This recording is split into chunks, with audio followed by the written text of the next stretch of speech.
බය. මට හිතන විදිහට බය කියන දේ තමයි අපේ ජීවිත එක තැන හිර කරන එකම සාධකය. ඔව්. අපි ජීවිතයට බයයි. අපි අවදානමක් ගන්න බයයි. අපි වෙනස් වෙන්නත් බයයි. තාම ඇවිල්ලවත් නැති අනාගතය ගැනත් අපි බයයි.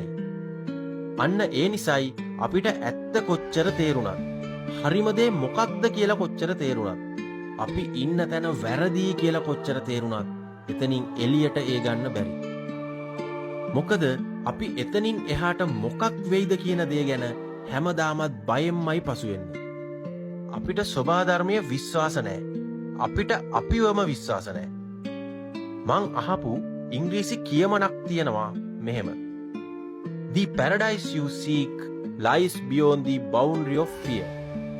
ඒ කියන්නේ ඔබ සොයනා පාරාදීසය පිහිටා ඇත්තේ බය කියන සීමාවෙන් ඔබ්බෙහි කියන එක.